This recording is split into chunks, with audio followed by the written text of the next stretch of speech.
எடுத்துக்கொண்ட வேத பகுதி அப்போஸ்தலர் 25ஆம் அதிகாரம் 19வது வசனத்தை நாம் வாசித்து அதில் இருக்கிற சத்தியத்தை நாம் கொஞ்சம் தியானிப்போமாக. தங்களுடைய மார்க்கத்தை குறித்தும் மரித்து போன இயேசு என்னும் ஒருவன் உயிரோடு இருக்கிறார் என்று பவுல் சாதித்ததை குறித்தும் சில தர்க்க விஷயங்களை அவன் பேரில் விரோதமாய் சொன்னார்கள். இந்த பகுதியில் இந்த 25, 24 இந்த அதிகாரத்தில் நிறைய செய்தி கொடுத்திருக்கிறோம். இதே இடத்துல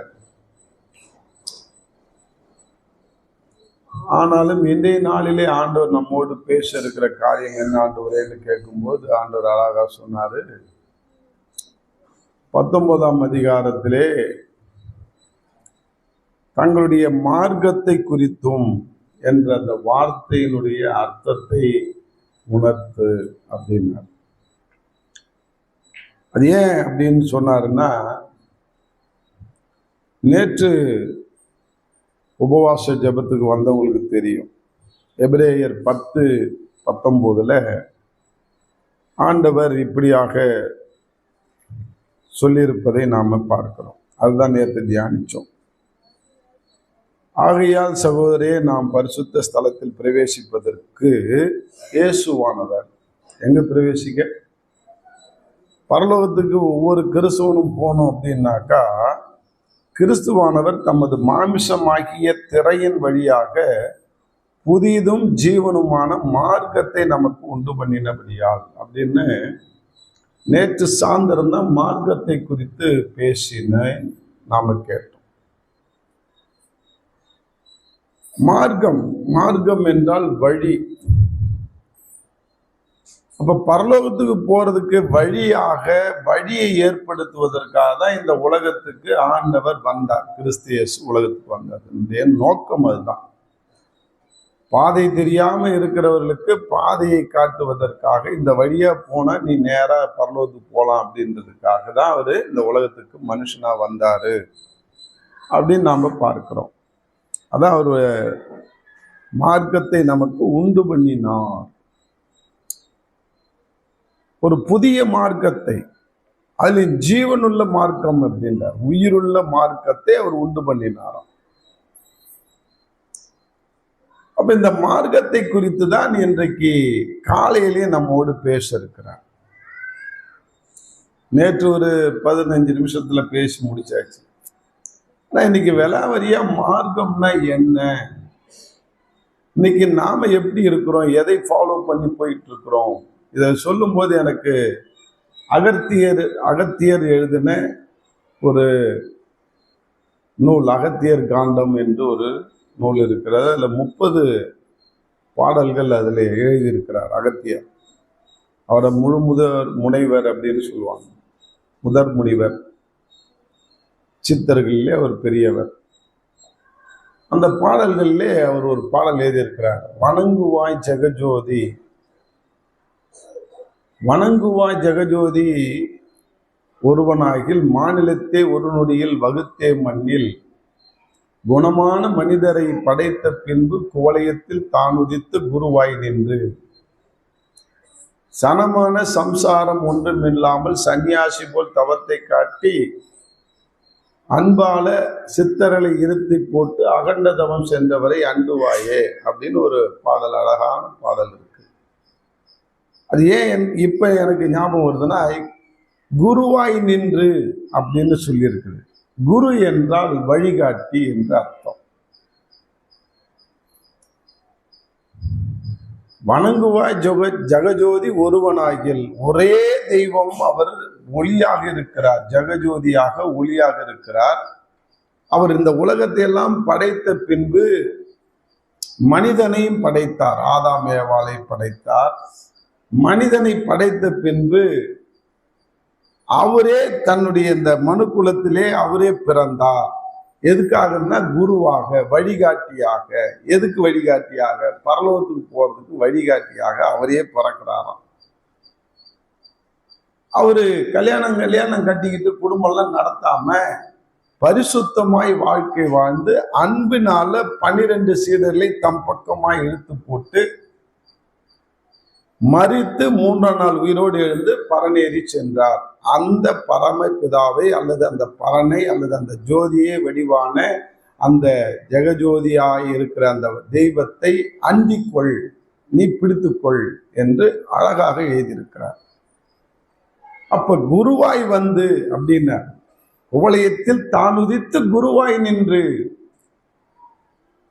இந்த குவளையம் என்றால் இந்த உலகத்தை தான் படைத்து அதிலே அவர் குருவாக வழிகாட்டியாக பிறந்து நமக்கெல்லாம் வழியை காண்பித்தார், பரலோகத்துக்கு வர்றதுக்கு வழி. அதுதான் இங்க பைபிள்ல அழகா எழுதியிருக்கு. அவர் தமது மாமிசமாகிய திரையின் வழியாக தன்னுடைய சரீரத்தையே ஒப்பு கொடுத்து புதிதும் ஜீவனுமான மார்க்கத்தை, மார்க்கம் என்றால் வழி, வழியை நமக்கு உண்டு பண்ணினபடியால் என்று தெளிவாக எபிரேயத்துல அந்த எபிரேய நூலை எழுதின ஆக்கியோன் அழகாக எழுதியிருக்கிறார். அதுதான் நேற்று தியானித்தோம். இன்னைக்கு அழகா இங்க பவுலை குறித்த ஒரு காரியத்தை பார்க்கிறோம். இங்க அப்போஸ்தலர் 25:19 தங்களுடைய மார்க்கத்தை குறித்தும், அப்ப தன்னுடைய வழியை பரலோகம் போகிற ஒரு மார்க்கத்தை குறித்து பவுல் மிகவும் சாதித்திருக்கிறான் என்று பார்க்கிறோம். பவுல்கிட்ட நிறைய விஷயத்தை கத்துக்கணும். அன்பால இங்க இந்த செய்தி என்ன கொடுப்பது என்று நான் ஆண்டுடைய சமூகத்துல காத்திருக்கும் பொழுது ஆண்டவர் தெளிவாக 2 கேள்வி என்னுடைய உள்ளத்திலே கேட்டார். என்ன கேள்வி அப்படின்னாக்கா, நீயும் உங்க திருச்சபையை சார்ந்த அனைத்து மக்களும் இல்லை இந்த வார்த்தையை கேட்டுக்கொண்டிருக்கிற எந்த கிறிஸ்தவர்களும் மதத்தை சார்ந்த கிறிஸ்தவராய் இருக்கிறீங்களா, மார்க்கத்தை சார்ந்த கிறிஸ்தவராய் இருக்கிறீங்களா? நான் கேட்கிறேன், நீ பதில் சொல்லு அப்படின்னு. இன்னைக்கு நாம எல்லாம் எதை சார்ந்த கிறிஸ்தவர்களாக இருக்கிறோம்? கிறிஸ்தவர்கள் ஆயிட்டோம். ஒரு மதத்தை சார்ந்த கிறிஸ்தவர்களாக இருக்கிறோமா, மார்க்கத்தை சார்ந்த கிறிஸ்தவர்களாக இருக்கிறோமா? மார்க்கம் என்றால் வழி என்று திரும்ப திரும்ப சொல்றேன். பரலோகத்துக்கு போகிற வழி. அந்த பரலோகத்துக்கு போகக்கூடிய அந்த வழியை பின்பற்றி நடக்கக்கூடிய கிறிஸ்தவர்களா இருக்கிறோமா, இல்ல கிறிஸ்தவ மதம் என்று சொல்லிக் கொண்டிருக்கிற அந்த மதத்தையே சார்ந்து மதவாத கிறிஸ்தவர்களா இருக்க போறோமா? கொஞ்சம் நம்ம அறிவு விருத்தி அடையணும். நம்முடைய அறிவு விருத்தி அடைகிறதுக்கு தான் ஆண்டவர் பேசுறார். கொஞ்சம் கொஞ்சம் ஒவ்வொரு ஸ்டேஜ்ல தான் விருத்தி அடையும். ஒரு பாட்டே உண்டு, ஆளும் வளரணும் அறிவும் வளரணும், அதுதான் வளர்ச்சி, அதுதான் வளர்ச்சி. நமக்கு சொர்ணம் வர மாதிரி தான் பாட்டெல்லாம் எழுதி இருக்கிறாங்க. ஆனா அப்படி இருந்து எனக்கு சொர்ணம் வரல, எனக்கு வரல, உங்களுக்கு வந்துருக்குதா என்னன்னு தெரியல. ஆளும் வளரணும் அறிவும் வளரணும், அதுதான் வளர்ச்சி. இப்ப நம்ம வளர்ச்சி எப்படி இருக்கு நம்ம கேட்டுக்கணும். நம்ம அந்த பாட்டு பாடினாலே எனக்கு அடிக்கிற மாதிரி இருக்கும். நான் எப்படி வளர்ந்திருக்கிறேன், என் அறிவு எப்படி வளர்ந்திருக்குது. அப்ப கிறிஸ்தவத்தை வாரம் உட்கார்ந்து வார்த்தை கேட்கிற நீ நானும் இந்த வேதத்தை குறித்து தான் பேசுகிறோம் இல்லையா? வேற எதையாவது குறித்து பேசுறோமா? எந்த சர்ச்சில் எடுத்துக்கிட்டாலும் சரி, உலகம் முழுவதும் வரும். இதற்கு பத்தி வேற புத்தகத்தை வச்சுட்டு அதை பத்தி போதிக்கிறாங்களா? இந்த வேதம் 66 புத்தகத்தை வைத்துக் கொண்டு அதுல உள்ளதுதான் போதித்துட்டு இருக்கிறாங்க மக்களுக்கு. எல்லா சர்ச்சிலையும் அதான் நடக்குது. ஆனா வளர்ச்சி எப்படி இருக்கு கொஞ்சம் யோசிச்சு பாருங்க. இன்னைக்கு உண்மையிலே ஒரு சீசன் என்பவன் யார் என்று உங்களுக்கு எல்லாம் நிறைய நடத்தி இருக்கிறேன். இன்னைக்கு காலையில என்னோடு சில சமயத்துல சீசன் என்பவன் யார் அப்படின்றத ஆண்டவர் ஒரு கட்டத்துல பேசினார். எங்க புரிஞ்சு வச்சேன், மறந்துட்டேன். ஒரு சீசன், நீ விசுவாசியா இருக்க போறியா, சீசனா இருக்க போறியா? இன்னைக்கு நம்ம சீசனா இருக்கிறோமா, விசுவாசிகளாவே இருக்கிறோமா? அதனால ஒரு சீசன் என்பவன் அடுத்தவர்களை நீ பார்க்கும் பொழுது ஆண்டவருடைய அன்பை பற்றி அவர்களுக்கு சீஷன் என்பவன் தான் காண்கிற ஒவ்வொரு தனிநபர் மீதும் கிறிஸ்துவில் ஆத்துமா ரட்சிப்பையும் நம் அன்பையும் பகிர்ந்து கொள்ள பிரயாசப்படுகிறோம் தான் சீஷன். ஒரு சீஷன் என்பவன் எப்படி இருக்கணும்னா, ஒரு நபரை நம்ம பார்க்கிறோம்னா எப்படி ஆகிலும் அவனுக்கு இந்த ஆத்தும ரட்சிப்பை குறித்து பகிர்ந்து கொள்ளணும்.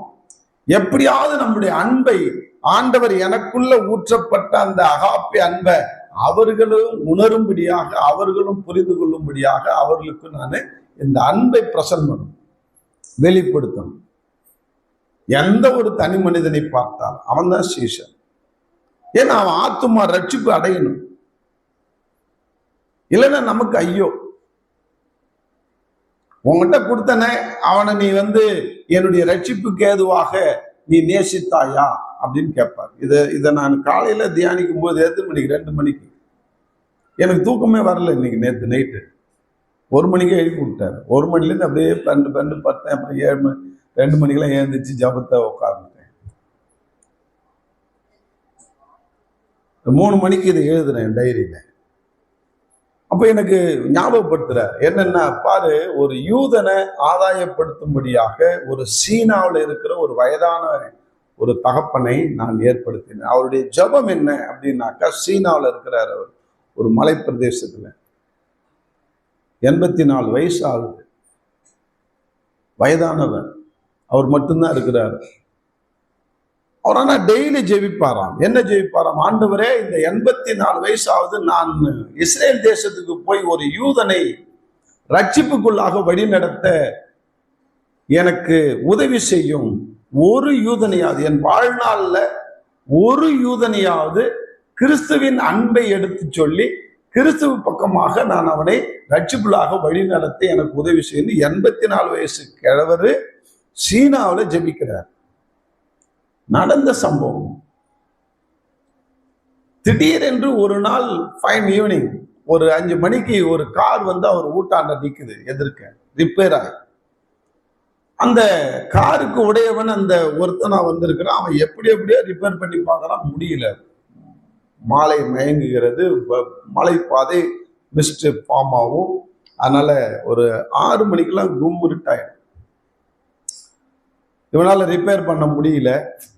அப்ப அந்த வீட்டுக்கு பொறுமையா ஐயா, இந்த மாதிரி கார்ல ரிப்பேர் ஆயிடுச்சு, இன்னைக்கு ஒரு நைட் உங்க வீட்டுல தங்கட்டுமா? ஏன்னா வழியில ரோட்ல வேற எந்த வீடு இல்லை, இந்த ஒரு வீட்டை தவிர அப்படின்னு கேட்கறான். வா தம்பி, உட்காருங்க, இந்தாங்க சூடா சாப்பிடுங்கன்னு சொல்லி சூடா அவருக்கு தேநீர் கொடுத்து ரொம்ப அன்பா கவனிக்கிறார்.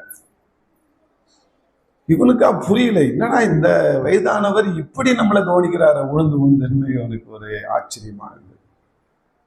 அந்த அன்பின் பரிமாற்றத்துல அவன் அப்படியே திகைத்து போயிருக்கிறான்.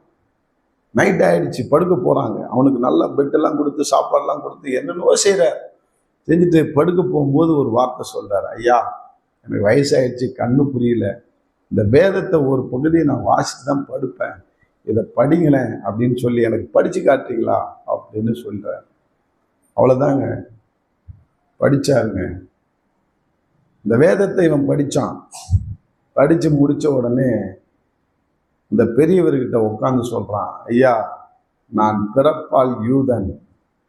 இன்றைக்கு இந்த வேத புத்தகத்தை படித்ததின் மூலமாக என் ஆவிக்குரிய கண்கள் திறந்தது. இயேசுவே மெய்யான தேவன் என்பதை நான் ஏற்றுக்கொள்கிறேன் என்றான். எனக்கு அந்த பகுதியை படிச்சுட்டு அழுதான் பாருங்க, அப்படி எழுதுனேன். ஏன்?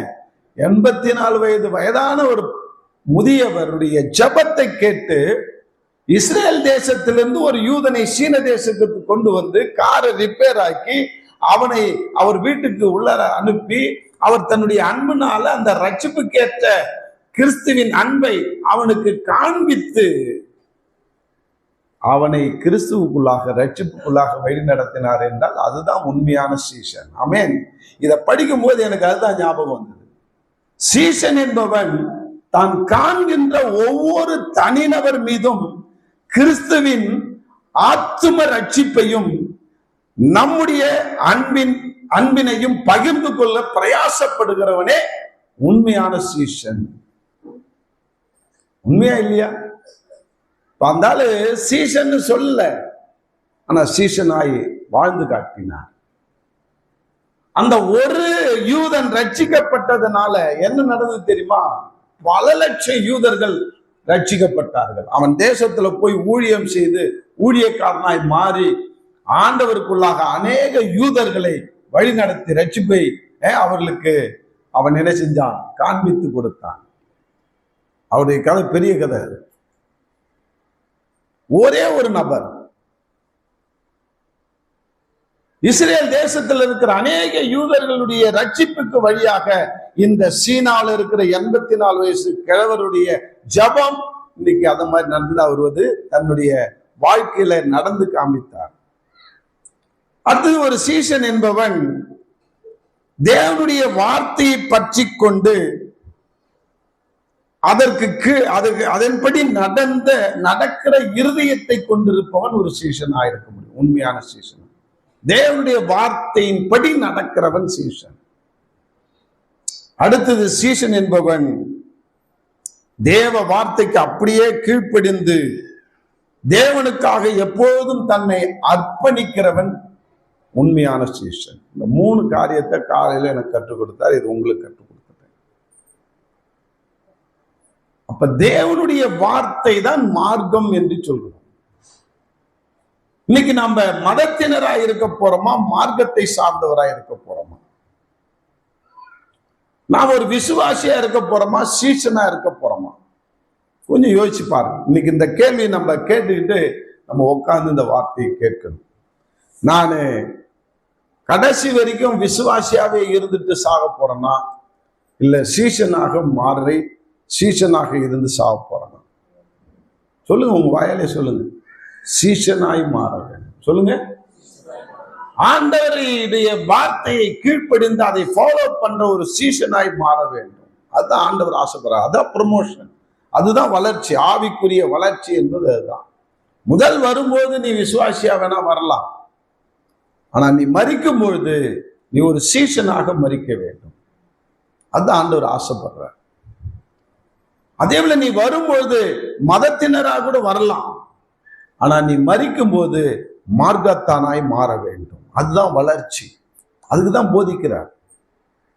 அதனால கொஞ்சம் நம்மளுடைய நிலைப்பாடை மாற்றிக்கொள்வோம், நம்முடைய எண்ணங்களை மாற்றிக்கொள்வோம். நான் இப்படிதான் இருக்க போறேன், ஒரு சீசனா தான் வாழ போறேன், நான் ஒரு மார்க்கத்தானாய் வாழ போறேன், நீ ஒரு தீர்மானம் எடுக்க வேண்டும். அது எடுக்கலன்னா நடக்காது, நடக்கவே நடக்காது. இன்னைக்கு நீ நானும் தீர்மானம் எடுத்தாதான் நடக்கும். அதனால இன்னைக்கு நாம எப்படியாக இருக்கிறோம், எப்படியாக தீர்மானம் எடுக்க? பவுல் தீர்மானம் எடுத்தார். இன்னைக்கு அதனால்தான் இங்க இந்த காரியத்தை நான் சிந்திக்கும் பொழுது பவுலை குறித்து என்னோடு ஆண்டவர் இடைப்பட்டார். பவுலுடைய 4 முகங்களை நீ படித்திருக்கிறல்ல, அதை சொல்லிக் கொடு அப்படின்னு. பவுலுடைய 4 முகங்கள் என்னன்னா, பவுல் என்பவன் சவுலாக இருந்தான்.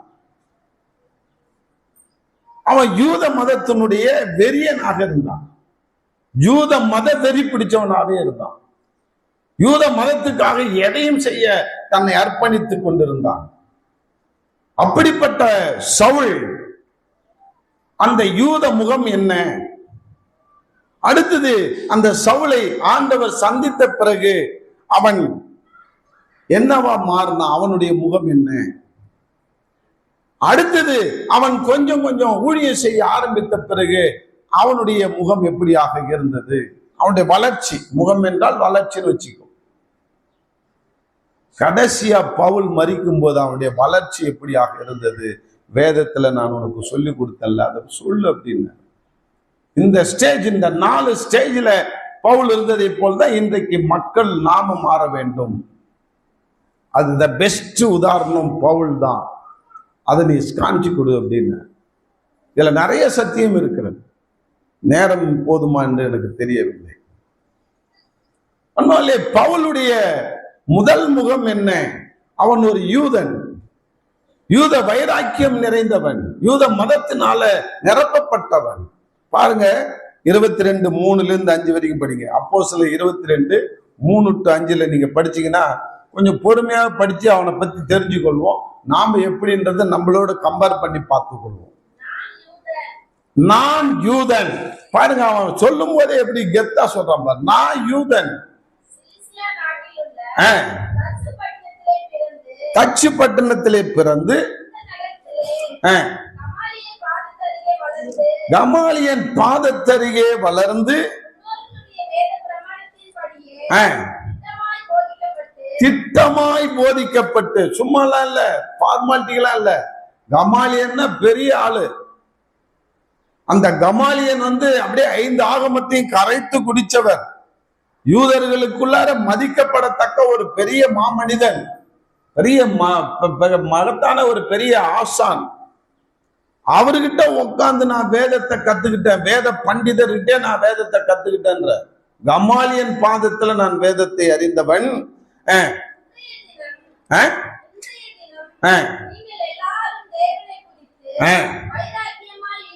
வைராக்கியமா இருக்கிறது போல நானும் வைராக்கியமா இருந்தேன். யூத மதத்துக்காக நான் வைராக்கியம் பாராட்டி கொண்டிருந்தேன். நான் இந்த மார்க்கத்தானாகிய புருஷரையும் ஸ்திரீயையும் கட்டி சிறைச்சாலையிலே ஒப்புவித்து மரண பரியந்தம் துன்பப்படுத்தினேன். எப்படியாக பண்றாரு? கிறிஸ்தவர்களை எல்லாம் அடித்து உதைத்து துன்பப்படுத்துகிறார். இதை சொல்லும் போது எனக்கு தான் என்னுடைய பிளாஷ்பேக் தான் எனக்கு ஆண்டவர் காண்பித்தார். இந்த வெறியனா இருந்த கிறிஸ்தவர்களையும் முஸ்லீம்களையும் அடிக்கிறதுக்கு கராத்தே கத்துக்கிட்ட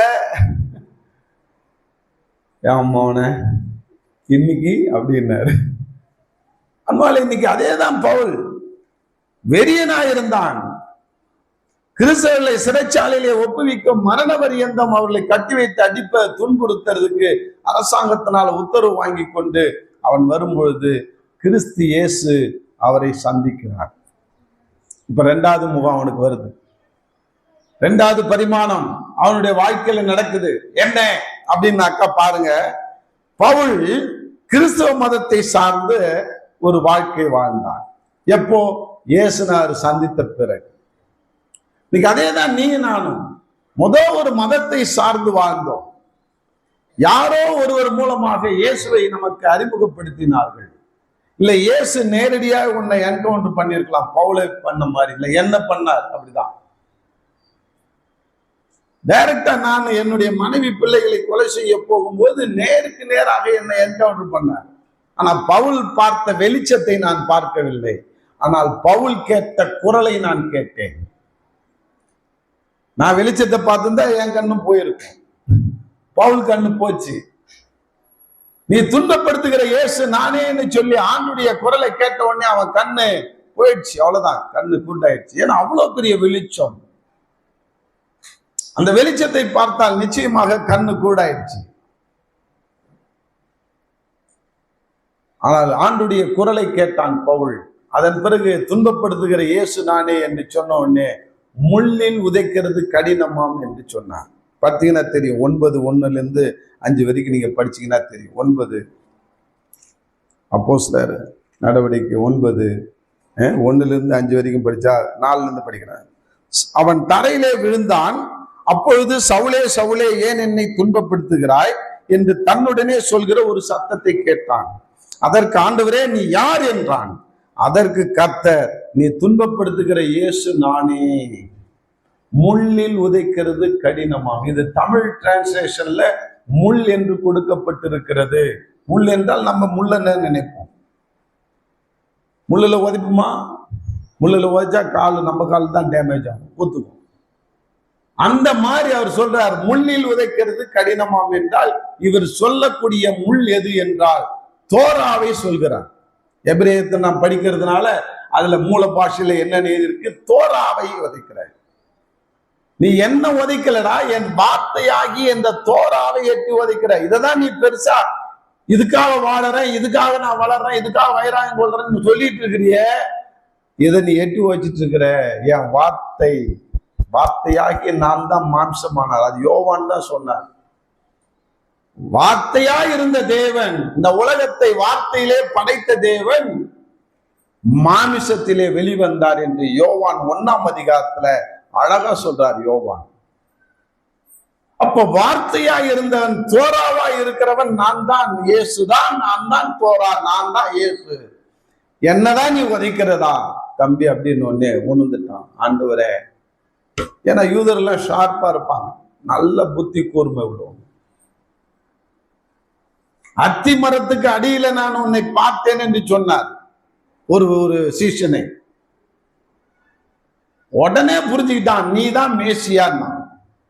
அத்தி மரம்னா நமக்கு அத்தி மரம் தான் தெரியும், ஆனா யூதனுக்கு தான் தெரியும். அத்தி மரத்துக்கு நீ இருக்கும் போதே நான் உன்னை தெரிந்து கொண்டேன்னாக்கா, தாயின் கருவிலே நீ வளரும் முன்பு நான் அத்தி மரத்துக்கு தான் உன் அம்மா இந்த தோராவை படிப்பா. யூதனுடைய வழக்கம் அது, யூதனுடைய கலாச்சாரம். ஒரு யூத ஸ்திரீயானவள் கர்ப்பவதியால் ஆனாள் என்றால் அவள் என்ன செய்யணும்னா, தோராவை எடுத்துக்கொண்டு அத்தி மரத்திலே கீழே உட்கார்ந்து அவள் தோராவை சத்தமாக வாசிக்க வேண்டும். இதெல்லாம் இந்த ரகசியம் நமக்கு தெரியும். அத்தி மரம்னு நம்ம அத்தி மரத்துக்கு கீழே என்னது பார்த்தார்கள், இது நம்ம நினைப்போம். அத்தி மரத்துல அவன் நிக்கல, அங்கேயும் அவரை பார்க்கல. அத்தி மரத்துக்கு கீழே இருக்கும் போது நான் பார்த்தேன்னா, உன் தாயின் கருவிலே நீ உருவாகி உங்க அம்மா அத்தி மரத்துக்கு கீழே தோராவை படிச்சா பாரு, அப்பயே நான் உன்னை முன் குறிச்சிட்டான். அப்பதான் இவனுக்கு ஆண்டவரே, இதெல்லாம் படிக்க படிக்க நாங்கெல்லாம் உண்மையிலே அழுது கொண்டு படிக்கிறோம். விரிவடைகிறது எங்களுடைய மூளை. அதான் இன்னைக்கே சொல்றேன், கற்றல் அவசியம். ஒவ்வொருவரும் கற்றுக்கொள்ளுங்கள், பைபிளை கற்றுக்கொள்ளுங்கள் நன்றாக.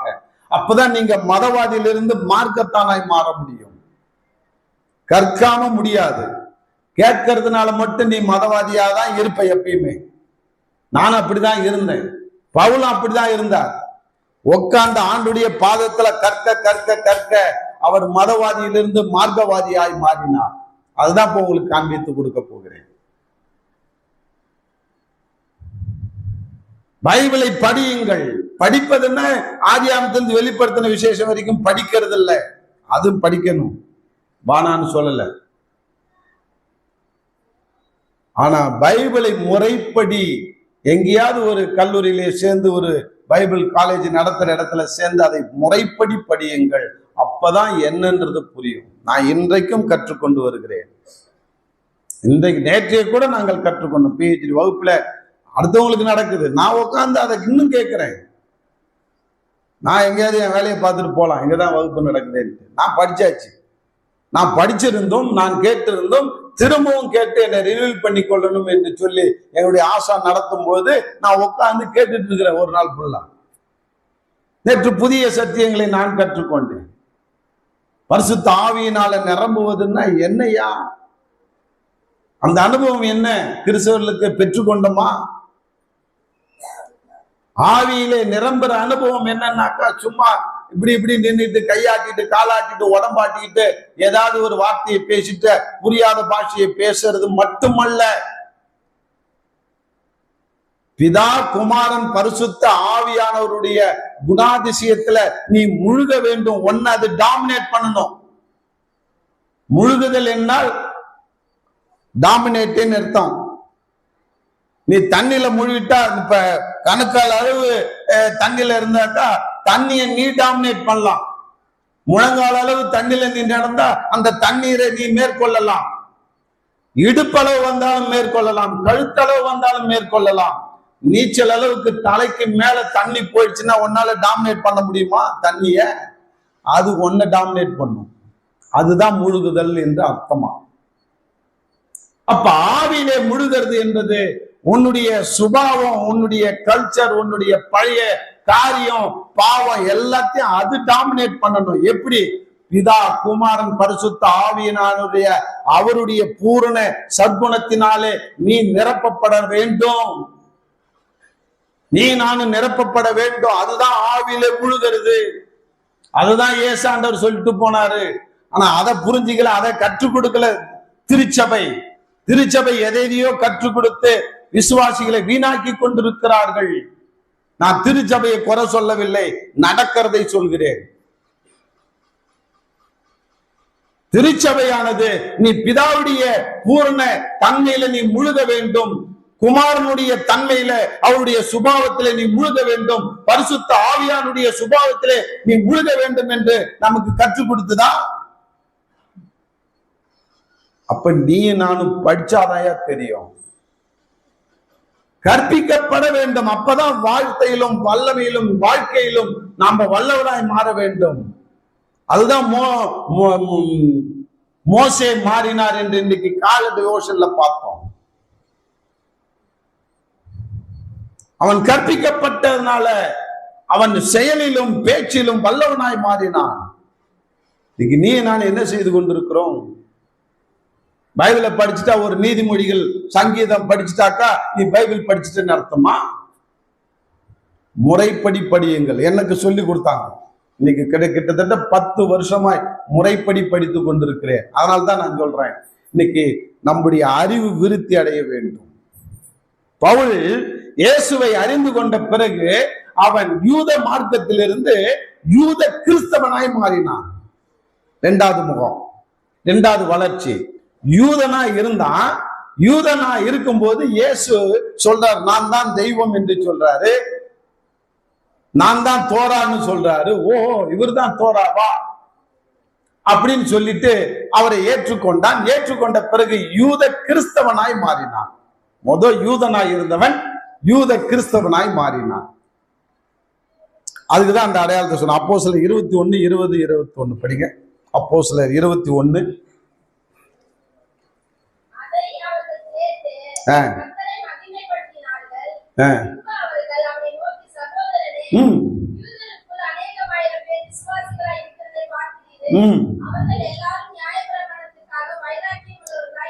யூதர்கள் கிறிஸ்துவர்களாய் மாறின பிறகு அந்த யூத மார்க்கத்துல என்னென்னலாம் சடங்காச்சாரம் இருக்கிறதோ அதையெல்லாம் அப்படியே கடைபிடித்தார்கள். அதுல ஒண்ணுதான் விருத்த சேதனம், ஆண்குறியினுடைய நுனித்தோலை நீக்குவது. அன்பாலே, யூதர்கள் கிறிஸ்துவனாய் மாறின பிறகும் கிறிஸ்தவனாய் இருக்கும்போது அவனுக்கு ஒரு குழந்தை பிறக்குதுன்னா, ஆண் மகன் பிறக்கிறான்னாக்கா அவனை கொண்டு போய் ஆலயத்திலே விருத்த சேதனம் பண்ணுகிறான். யாரு? யூத கிறிஸ்தவன். அப்ப முறைமையின்படி வாழ்கிறான். அதே போல வாழ்ந்தவன் தான் பவுல். கிறிஸ்தவன் ஆயிட்டான். இங்க பாருங்க 24.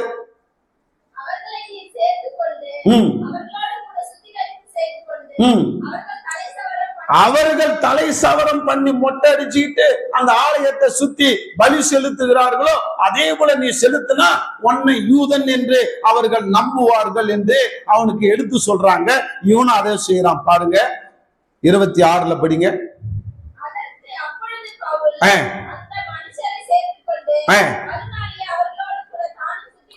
தானும் சுத்திகரிப்பு செய்து கொண்டு, யூதர்கள் என்ன செய்தார்களோ அதையே அவனும் செய்யறான்.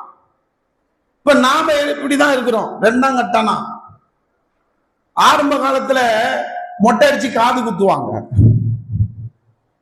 எனக்கு மொட்டை அடிச்சு காது குத்துனது யாருக்கெல்லாம் இங்க நடந்திருக்கு?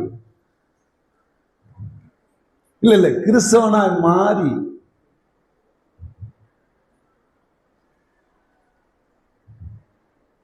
சொல்றது புரியுதே இல்லையா? நம்ம இந்துவா இருக்கும்போது மொட்டை அடிச்சு காது குத்தணும், அது நம்முடைய முறைமையின்படி செய்யணும். இப்ப நான் ஆண்டவருக்குள்ள வந்துட்டேன். எத்தனை பேர் மஞ்சள் தண்ணி சுத்துனீங்க வயசுக்கு வந்ததுக்கு? எத்தனை பேர் சீமந்தம் கொண்டாடுறோம் கிறிஸ்தவர்கள்? எத்தனை பேர் கல்யாணத்துல பந்தகால் நடுறோம்? எத்தனை பேருக்கு கல்யாணத்துக்கு முன்னாடி நலங்கு வைக்கிறோம்? 3 வழி 4 வழின்னு போறோம். ஹலோ, சொல்லு புரியுதா இல்லையா? நீ கிறிஸ்தவன் ஆயிட்ட, ஆனாலும் பழைய மார்க்கத்தின் படி நம்ம வாழ்கிறோம். எத்தனை பேர் செத்தா தலை கட்டிக்கிறான், மீசை எடுத்துக்கிறான்? ஏன் விட முடியல? இப்படிதான் பவுல் இருந்தார். இயேசுவை ஏற்றுக்கொண்டார், ஆனா யூத மார்க்கத்தின் படி பல காரியங்களை செய்து கொண்டார். அப்ப யூத கிறிஸ்தவனாய் மாறினார். யூதன் கிறிஸ்துவை ஏற்றுக்கொண்ட பிறகு யூத கிறிஸ்தவனாய் மாறினார். 2வது முகம்.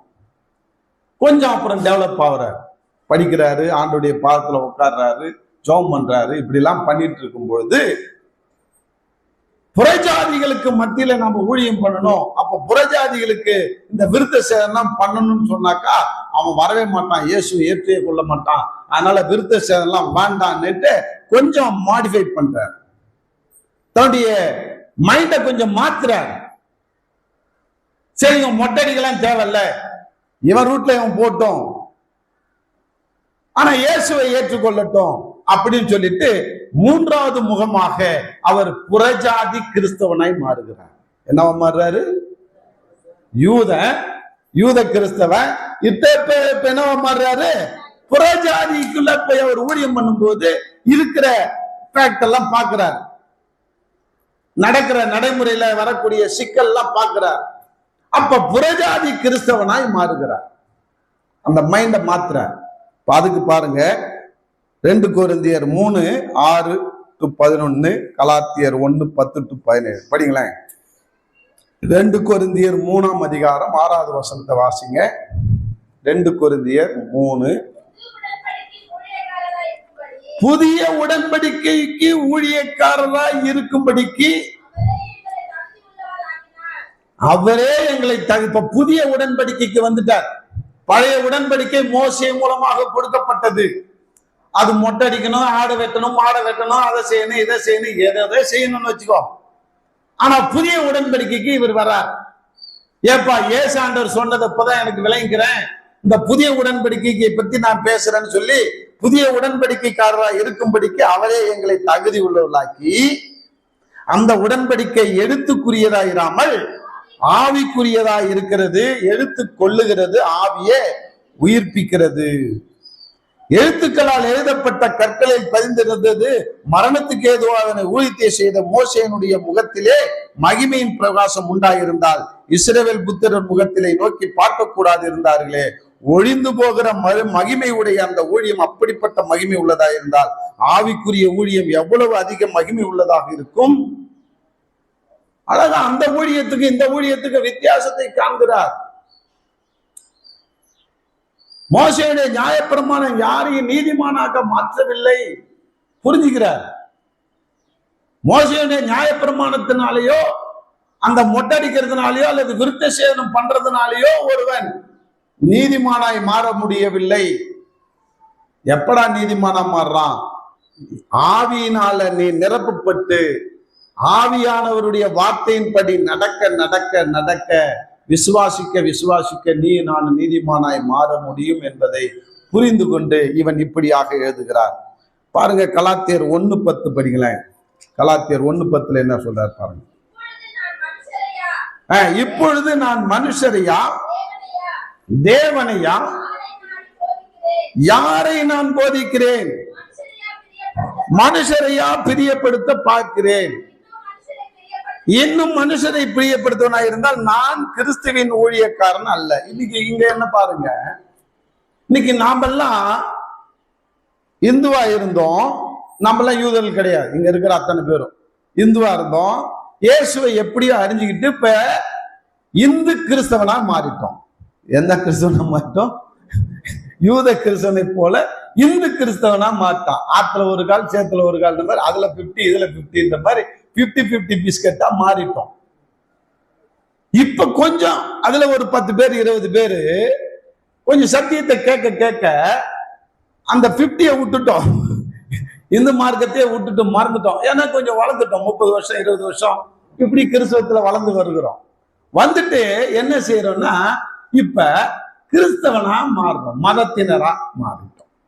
கிறிஸ்தவ மதத்தினர், அதான் புறஜாதி கிறிஸ்தவ மதத்தினரா மாறிட்டோம். நம்ம புறஜாதியா இருந்தோம், இப்ப கிறிஸ்தவ மதத்தை மாறிட்டோம்.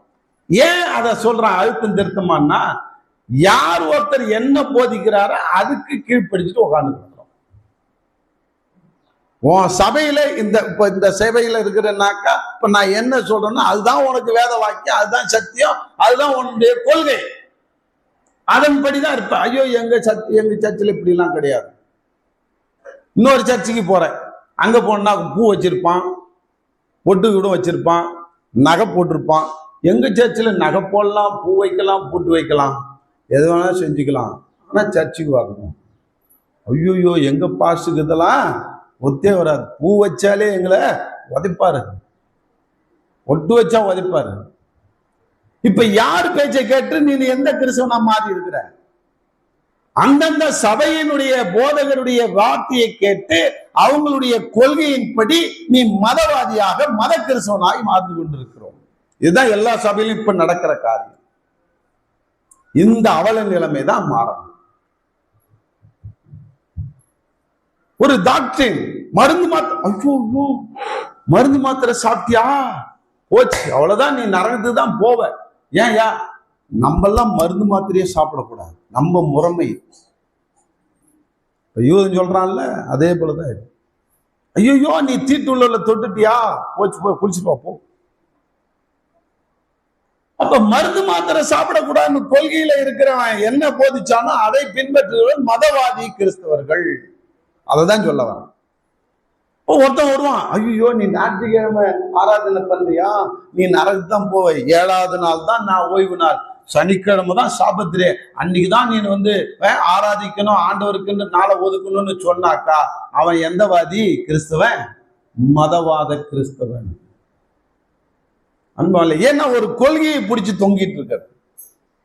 மனுஷன் பேசின கொள்கை, மனுஷன் கண்டுபிடிச்ச கொள்கை, ஆண்டவர் கண்டுபிடிக்கல, ஆண்டவர் சொல்லிட்டு போல. இப்ப நீ நானும் எந்த 3வது கேட்டகரியில இருக்கிறோம்? எது?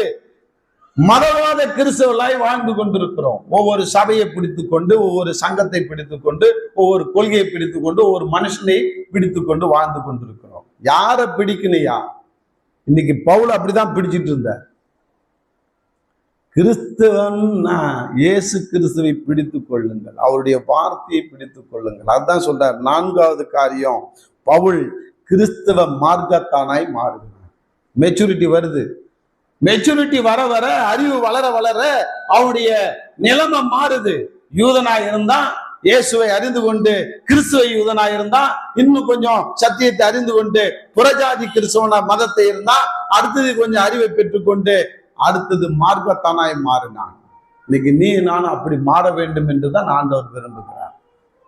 நீயும் நானும் மார்க்கத்தை பின்பற்றுகிற கிறிஸ்தவனாய் வாழுங்கள், அப்பொழுது பரலோகம் நிச்சயம் நமக்கு உண்டு. மதத்தை சார்ந்த கிறிஸ்தவனா இருந்தா கொஞ்சம் சந்தேகம்தான். ஆனால் தான் திரும்ப இதை நமக்கு ஆண்டவர் போதிக்கிறார். நம்ம கொஞ்சம் மைண்ட்ல கொஞ்சம் ஃப்ரீ ஆகும், கொஞ்சம் சிந்தித்து பார்ப்போம். நான் சிந்தித்து பார்த்ததுனால தான் நான் வெளியில வந்தேன். என்னுடைய டினாமினேஷனை விட்டு, என்னுடைய ஆதி திருச்சபையை விட்டு, அதுல இருக்கிற கொள்கையில விட்டு, அதுல இருக்கிற கோட்பாடுகளை விட்டு உதறி தள்ளிட்டு வெளில வந்தேன். பவுலை போல. பவுலை பாருங்க, பிலிப்பியர் 2:1-5 படிங்க. 1-5. பிலிப்பியர் அவன் மார்க்கத்தானா எப்படி மாறினான், மாறின பிறகு அவனுடைய வாழ்க்கை எப்படி இருக்கு, அவனுடைய லெட்டர் எல்லாம் எப்படி இருக்குன்றத நீங்க படிச்சீங்கன்னா தெரியும். அதாவது கிறிஸ்தவ மதத்தினராய் இருந்த பவுல் கிறிஸ்துவ மார்க்கத்தாராய் மாறினதுக்கு இதுதான் எவிடன்ஸ். படிங்க. கிறிஸ்து இயேசுவில் இருந்த சிந்தையே உங்களிலும் இருக்க கடவுது. படிங்கம்மா. அவர் தேவனுடைய ரூபமாய் இருந்தும் தேவனுக்கு சமமாய் இருப்பதை கொள்ளையாடின பொருளாக எண்ணாமல், நீ எதையோ படிக்கிறீங்க. நீங்கள் பிலிப்பியர் 2ஆம் அதிகாரம் 1-5 வரைக்கும் படிக்க சொன்னேன். ஓகே, சரி, அதை விட்டுருங்க. அப்படியே 2வது வசனத்திலிருந்து படிங்க. நீங்கள் ஏக சிந்தையும் ஏக அன்பு உள்ளவர்களாய் இருந்து இசைந்த ஆத்துமாக்களாய் ஒன்றையே சிந்தித்து என் சந்தோஷத்தை நிறைவாக்குங்கள். இன்னைக்கு ஏக சிந்தை, ஏக இருதயம், ஏக அன்பு இன்னைக்கு சபைக்குள்ள இருக்கிறதா? ஏகப்பட்ட கொள்கை, ஏகப்பட்ட சிந்தனை, ஏகப்பட்ட முறைமைகள். ஆளுக்கு ஆளு ஒரு முறைமை, ஆளுக்கு சபைக்கு சபைக்கு முறைமை. பெந்தகோஸ்தே சபைன்னு சொல்றாங்க. பெந்தகோஸ்தே சபையில ஒவ்வொரு சபையில வித்தியாசமான கொள்கையில ஃபாலோ பண்றோம். இங்க கொஞ்சம் சிந்திக்கணும் எல்லாரும். ஒருத்தன் பூ வச்சுக்கலான்றான், ஒருத்தன் பூ வச்சுக்க கூடாதுன்றான். ஒரு பெந்தகோஸ்தேக்காரன் நகை போடலான்றான், இன்னொரு பெந்தகோஸ்தே நகை போடாதன்றான்.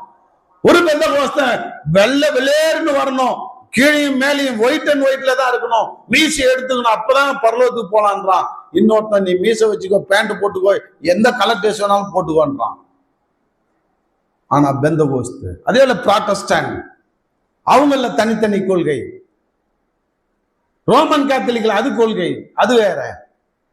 செவன்த் டே அது ஒரு அட்வான்டேஜ், அது ஒரு கொள்கை. இப்ப பாருங்க, இந்த ஏக சிந்தை என்பது என்ன? கிறிஸ்து இயேசுவில் இருந்த சிந்தை நமக்குள்ள இருக்கிறதா? கிறிஸ்தவர்களுக்குள்ளார கொஞ்சம் யோசிச்சு பாருங்க. நான் சொல்றது தப்பா இருந்து மத்த சபைக்காரர்களுக்கு எல்லாம் குத்தம். இதை கேட்கும் போது குத்தட்டும், சிந்தி. ஆறாவது அறிவு நமக்கு கொடுத்திருக்கிறார் ஆண்டவர். உன் ஆறாவது அறிவுக்கு, என் ஆறாவது அறிவுக்கு வேலை கொடு. அப்படியே உட்கார்ந்து மக்கட்ட மாதிரி இருக்காத. நான் எது சொன்னாலும் சிந்தித்து செயல்படு, அதை ஏற்றுக்கொள்ளாத. ஏக சிந்தை உள்ளவர்களா இருக்கிறோமா? ஏக அன்பு உள்ளவர்களா இருக்கிறோமா? எத்தனை வேறுபாடு, எத்தனை பாகுபாடு. ஓ ரட்சிப்பு சரியில்லை, நான் ரட்சிக்கப்பட்டு நான் கரெக்டா நடத்தினாதான் அந்த ரட்சிப்பு தான் கரெக்ட். ஒரே சபையில வேதனைப்பட்டங்க. இவரு சக்கரவர்த்தி ஐயா ரட்சிப்புல வழி நடத்தினாதான் வழி நடத்துதல், அவன் ரட்சிப்பு தான் செல்லும். கேசவன் வழி நடத்தினா ரட்சிப்புல செல்லாதுன்னுவான். அப்ப நான் எந்த இயேசு, செத்து போன இயேசு நான் பிரசங்கம் பண்றேன்னா? சொல்லுங்க. உயிர்த்தெழுந்த இயேசுவை தான் நானும் பிரசங்கம் பண்றேன். அப்ப அவன் ரட்சிப்பு தான் செல்லும், இவர் ரட்சிப்பு செல்லாது. நீ யார் ரட்சிப்பு செல்லும் செல்லாதுன்றதுக்கு முத்திரை குத்துறதுக்கு? உனக்கு யார் அந்த அதிகாரத்தை கொடுத்தா? நீனா எடுத்துக்கிறியா அதிகாரத்தை? எனக்கு எல்லாம் தெரியும் ஏகம்பரம் மாதிரி. அன்பாலே, இன்னைக்கு வேதத்தை ஒழுங்கா பற்றி கொள்ளல, கற்றுக்கொள்ளல. அதனால்தான் இப்படி எல்லாம் நம்ம ஆடிட்டு கிடக்கிறோம் கிறிஸ்தவர்கள். இன்னைக்கு ஏக சிந்தை. அதனால்தான் சொல்றேன், ஒன்றையும் பாதினாலாவது வீண் பெருமையினாலாவது செய்யாமல் மன தாழ்மையினாலே ஒருவர் தங்களில் மேன்மை உள்ளவர்களாக என்ன கடவீர்கள். இதுக்கு என்னையா அர்த்தம்? பவுல் ஏன் எழுதினாரு? மதம் முடிச்ச மதவாதியா இருந்த பவுல் இப்படி எழுதுறாரு. ஏன்? மார்க்கத்தானாய் மாறிவிட்டார். ஓ, இதுதான் பரிசுத்த ஆவியானவர் கற்றுக் கொடுக்கிற சத்தியம். இதுதான் என்னை நான் ஆவில நிறைஞ்சேன்னா இயேசுனுடைய பண்பு அதுதான். மற்றவர்களை நான் மேன்மை உள்ளவர்களா என்ன கடவர். அடுத்து என்ன சொல்றார்? அவன் தனக்கான விலை அல்ல பிறருக்கான விலை நோக்குவானாக. எவ்வளவு பெரிய சத்தியம் இது! ஆண்டவர் கற்றுக் கொடுத்த வழியும் இதுதான். இதுதான் மார்க்கம். பரலோகத்துக்கு போறதுக்கு மார்க்கம் இதுதான். இந்த மார்க்கத்தானாய் மாறினோமா? இன்னும் நிறைய இருக்குது, படிச்சுட்டே போலாம். பிலிப்பியர் 3:5 படிங்களேன். பிலிப்பியர் 3:5. நாம் 8ஆம் நாளில் விருத்த சேதனம் அடைந்தவன். நான் யூத வெறியன், யூத மதத்தானன்றதுக்கு அடையாளம் காட்டுறாரு பாரு. நான் 8ஆம் நாளில் விருத்த சேதனம் பெற்ற யூத முறைமையின்படி இஸ்ரவேல் வம்சத்தான். அதெல்லாம் பெருமை. பெஞ்சமின் கோத்திரத்தான்னா பெருமை. இன்னைக்கு எப்படி பெருமை அடிச்சுக்கிறோம் தெரியுமா? நான் அந்த ஷிப், நான் இந்த ஷிப், நான் இந்த சபை, நான் அந்த சபையா, நான் பாரம்பரிய சபையாக்கும், நீ எல்லாம் அந்திமத்துல வந்தன்னு எத்தனை பேர் வாய் பெருமை அடிச்சுக்கிறாங்க. நான் ரட்சிக்கப்பட்டு 30 வருஷம் ஆகுது, நீ நேத்து தான் வந்த, உனக்கு என்ன தெரியும்ன்றாங்க. இந்த பெஞ்சமின் கோத்திரத்தானை போல. அன்பாலே, அடுத்தது எபிரேயரில் பிறந்த எபிரேயன், நியாய பிரமாணத்தின்படி பரிசேயன். இன்னைக்கு பரிசேய பக்தியில தான் இன்னைக்கு கிறிஸ்தவம் போய்கொண்டிருக்கிறது. நான் தைரியமா சொல்லுவேன், பரிசேய பக்தி. அதை தொட்டா குத்தம், இதை தொட்டா குத்தம், அது செஞ்சா குத்தம், இதை செஞ்சா குத்தம், நாங்க மட்டும் தான் பர்ஃபெக்ட்.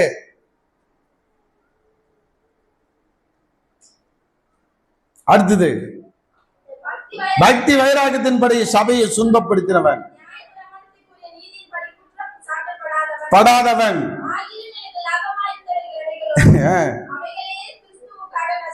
இதெல்லாம் லாபம்னு நினைச்சேன், ஆனா அது எனக்கு பிரயோஜனமே இல்லை. அது பரலோகத்துக்குள்ள என்ன சேர்க்காது.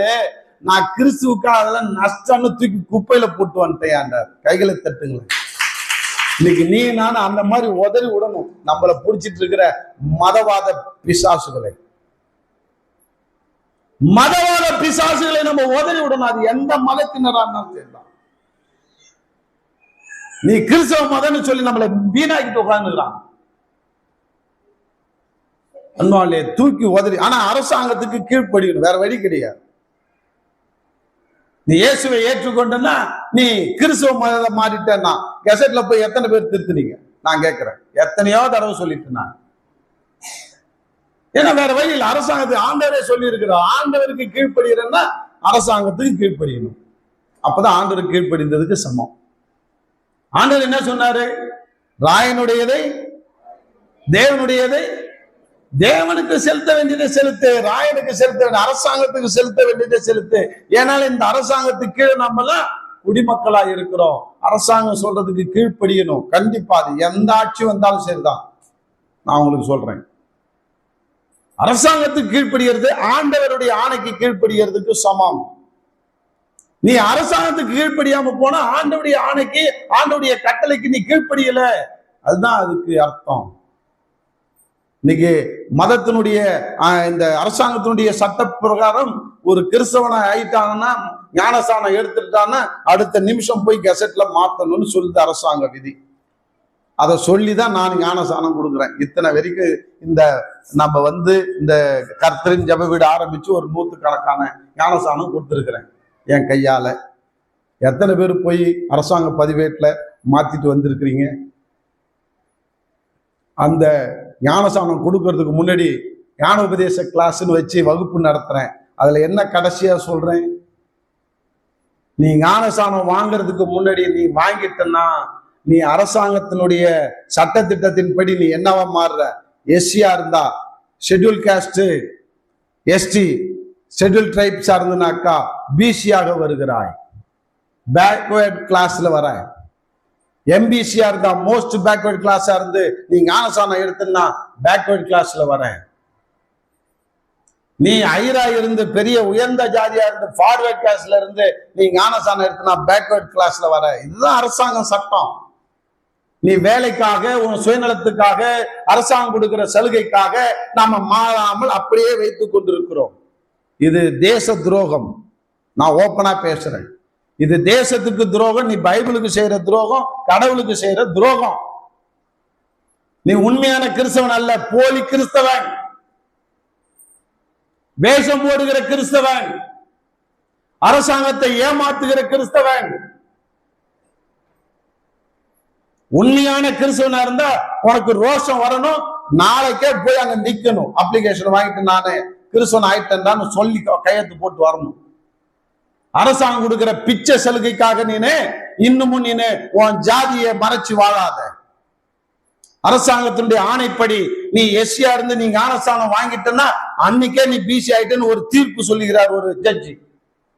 நீ கெசட்ல மாத்தணும்ன்ற அவசியமே இல்லடா. நீ என்னைக்கு நீ ஞானஸ்தானம் எடுத்தியோ அன்னைக்கே எஸ்சி என்ற தகுதியை எழுந்து விட்டாய், நீ பிசியாக மாறிவிட்டாய் என்று ஒரு ஜட்ஜ்மெண்ட் வந்திருக்குது. இதெல்லாம் கருத்திலே கொள்ளுங்கள். ஆனா இன்னமும் எஸ்சி சலுகை எனக்கு வேணும் அப்படின்னு ஊரை ஏமாத்திட்டு இருக்கிற, ஏசாண்டவரை ஏமாத்திட்டு இருக்கிற. அப்ப மதவாதியாய் வாழ்ந்து கொண்டிருக்கிறாய், மறைந்து கொண்டு. மார்க்கத்தானாய் மாறினா ஓப்பனா இருக்கும். ஓப்பனாரு ஆண்டவர் கொடுக்கிற ஆசீர்வாதம் நமக்கு போதுன்னு செய். எத்தனை பேர் இருக்கிறோம்? ஆனால்தான் இந்த மதமாற்ற தடை சட்டம் வந்தது நல்லதுன்னு சொல்லுவேன். நான் தமிழ்நாட்டுக்கு அது வரணும்னு நான் எதிர்பார்க்கிறேன். அப்பதான் இந்த போலி கிறிஸ்தவர்லாம் உண்மை கிறிஸ்தவர்களாய் மாறுவார்கள். நீயா பண்ணணும்னு நினைக்கிறாங்க, நீ பண்ணல. நீ கிறிஸ்தவனை ஏமாத்திட்டு, இயேசுவை ஏமாத்திட்டு, சபையை ஏமாத்திட்டு, அரசாங்கத்தை ஏமாத்திட்டு இருக்கிற. ஆனால்தான் சட்டம் போட்டு ஒண்ணு நிறுத்துறாங்க.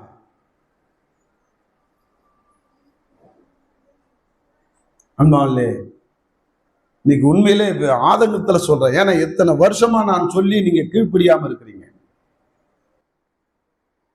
சட்டம் என்ன தெரியுமா சொல்லுது? ஒரு சபையில 7 பேர் கிறிஸ்தவன், பியூர் கிறிஸ்தவர், அவர் பொறப்பால கிறிஸ்தவனோ அல்லது மரம் மாதிரி கெசட்ல மாத்தின கிறிஸ்தவனோ 7 பேர் ஒரு சபையில அங்கத்தினரா இருந்தா அந்த சபையை மூட முடியாது என்று ஹைகோர்ட் தீர்ப்பு கொடுத்திருக்குது. நான் உண்மையிலே அந்த தீர்ப்பை படிச்சுட்டு நம்ம சபையில எத்தனை பேர் இருக்கிறாங்கன்னு பார்த்தாக்கா எனக்கு கேவலமா இருக்கு சொல்றதுக்கு. 7 பேர் கூட தேரல, ஆனா 100 பேருக்கு ஞானஸ்நானம் வாங்கியிருக்கிறீங்க. வெக்கமா இல்ல?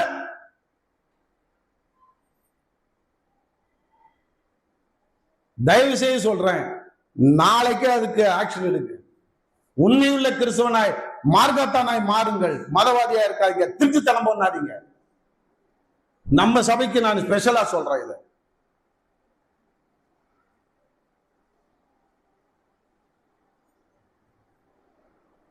நாம எப்படி வாழ போறோம் கொஞ்சம் யோசிச்சு பாருங்க. 1 கொரிந்தியர் 9 எடுங்க. 1 கொரிந்தியர் 9 19 22 வரைக்கும் படிங்க.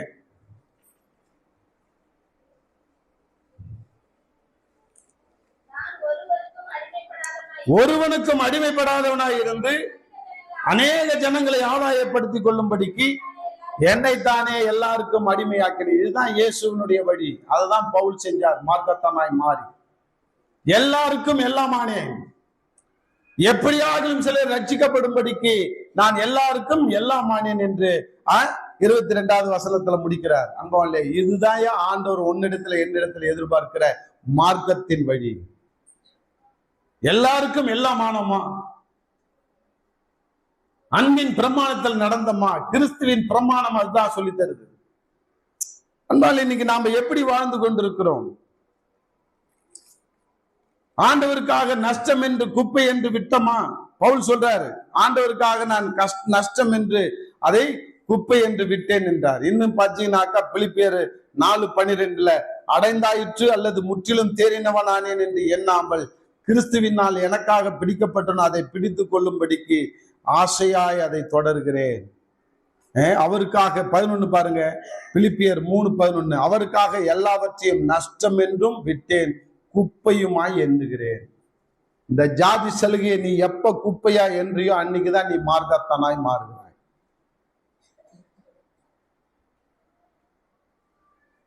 நான் திரும்ப திரும்ப சொன்னேன், பொங்கல் எனாம கொடுத்தாரு கவர்மெண்ட்ல, எத்தனை பேர் வாங்கினீங்க? கரும்பு கொடுத்தானா? இயேசுவை ஏற்றுக்கொண்டு நம்ம பொங்கல் நம்ம வாங்கலாமா? பொங்கல் இந்துக்கள் பண்டிகை இல்லைங்க, அது பொதுவான தமிழர் திருநாளுங்க. மாத்திக்கிறோம், நமக்காக எல்லாத்தையும் மாத்திக்கிறோம். வாங்க திருப்பி அனுப்பு. என்னப்ப அதனால நீ இப்ப பெரிய பணக்காரன் ஆயிட்டியா? பொங்கலை நம்ம வாங்கிட்டு லட்சாதிபதி ஆயிட்டியா? இந்த 5000 ரூபாய் கொடுத்தாங்களா இல்லையா?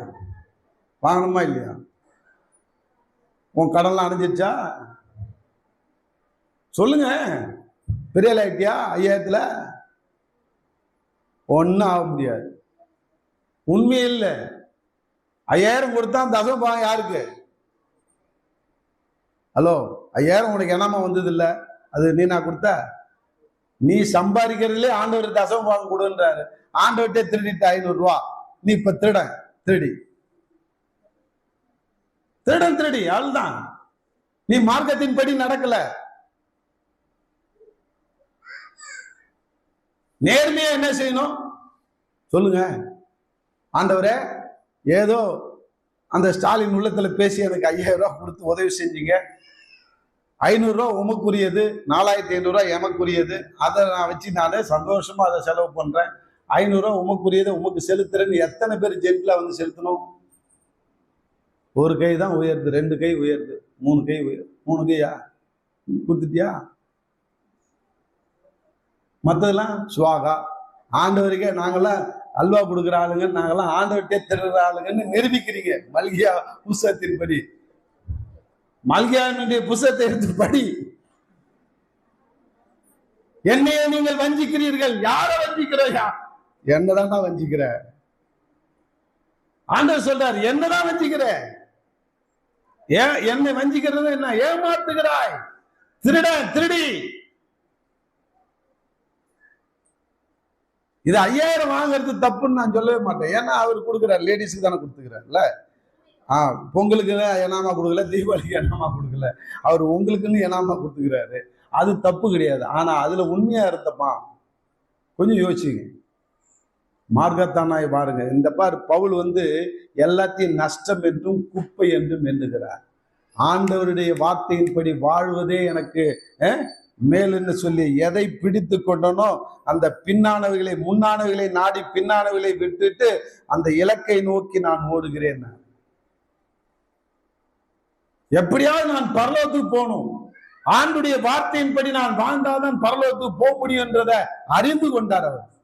நம்மள மாதிரி ஏமாத்திக்கல, தன்னைத்தானே ஏமாத்திக்கல. இன்னைக்கு நம்ம ஒன்ன நீனே ஏமாத்திக்கிற, உனக்கு நீனே குழி வெட்டிக்கிற, உனக்கு நீனே நரகத்துக்கு போறதுக்கு வழிவகை செய்து கொண்டு இருக்கிறாய்.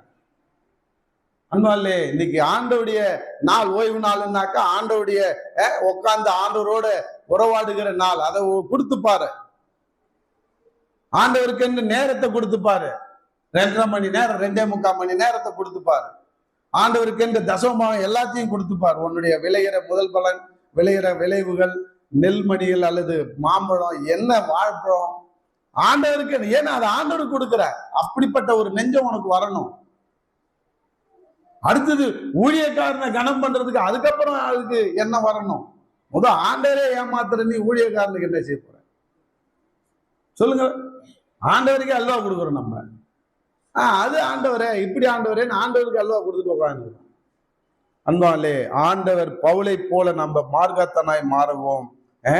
இன்னைக்கு ஆண்டவர் அதான் சொல்றாரு பாருங்க.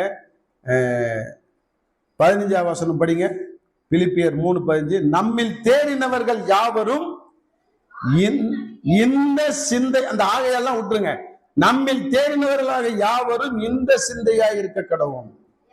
எந்த காரியத்தில நீ வேற சிந்தையா இருந்தால் அதை தேவன் உனக்கு வெளிப்படுத்துவார். இன்னைக்கு வெளிப்படுத்தி கொண்டிருக்கிறார். எத்தனை பேருக்கு ஆண்டவர் பேசிக்கிட்டு இருக்கிறார்? ஹலோ, உயிரோட இருக்கிறீங்களா இல்லது மரிச்சு போய் கிடக்குறீங்களா? பேசிட்டு இருக்கிறாரா இல்லையா? சிந்தை மாறணும். ஆண்டவரே, உனக்குன்னு நான் உண்மையும் உத்தமமான மார்க்கத்தான் நான் மாறணும். மதத்துவாதியா இது வாழ்ந்தது போதும், ஏமாத்துனது போதும், கவர்மெண்ட்டை ஏமாத்துனது போதும், உன்னை ஏமாத்துனது போதும். அன்பாலே, இன்னைக்கு படிங்க 1 கொரிந்தியர் 11:1. 1 கொரிந்தியர் 11:1. நான் கிறிஸ்துவை பின்பற்றுகிறது போல நீங்களும் என்னை, அழகா தில்லா சொல்றாரு, நான் எப்படி கிறிஸ்துவத்தை அந்த மார்க்கத்தை பின்பற்றி இன்னைக்கு மார்க்கவாதியாய் நான் மாறினேனோ அதே போல நீங்களும் மாறுங்கள். கர்த்தர் நமக்காக மார்க்கத்தை, புதிய மார்க்கத்தை வைத்து போகிறார். ஆமென். எத்தனை பேர் புரிஞ்சுது? நான் இன்னும் மார்க்கத்தானாய் வாழ்கிறேன் ஆண்டவரேன்னு ஒப்பு கொடுப்போம். கர்த்தர் உங்களை ஆசீர்வதிப்பாராக. ஜெபிப்போம். அன்பின் தகப்பனே, நன்றியோடு துதிக்கிறோம். இந்த நாளிலே நாங்கள் செய்கிற தவறுகளை, நாங்கள் ஆண்டவரே எங்கள் மதியினத்தை எங்களுக்கு சுட்டி காட்டினீர். நாங்கள் கிறிஸ்துவ மதத்தை சார்ந்தவர்களாக இருக்காம கிறிஸ்துவ மார்க்கத்தை சார்ந்தவர்களாக நம்முடைய சத்தியத்துக்கு கீழ்ப்படிந்து அந்த சத்தியத்தின்படி நடக்கிற கிறிஸ்தவர்களாக இருக்க என்னை, எங்களையும் எங்கள் திருச்சபை மக்களையும் இதை கேட்க போகிற யாவரையும் ஒப்பு கொடுக்கிறோம். நீரே எங்களை கரம் பிடித்து கிறிஸ்துவத்தை ஆண்டவரை பின்பற்றுகிற ஒரு கிறிஸ்தவனாய், ஆண்டவரே கிறிஸ்து சொன்ன வார்த்தைகளை பின்பற்றி நடக்கிற ஒரு கிறிஸ்தவனாய் என்னை எங்களையும் மாற்றுங்க. நாங்க கிறிஸ்துவ மதத்தை சார்ந்தவர்களாய் அல்ல, மார்க்கத்தை சார்ந்து அந்த பரலோக ராஜ்யத்தை எட்டுகிறவர்களாய் என்னை எங்களையும் மாற்றுங்கப்பா. அப்படியாய் செய்ய போறீங்க. நன்றி. இயேசு கிறிஸ்துவின் நாமத்தினால ஜெபிக்கிறேன் ஜீவனுள்ள தகப்பனே. ஆமேன், ஆமேன்.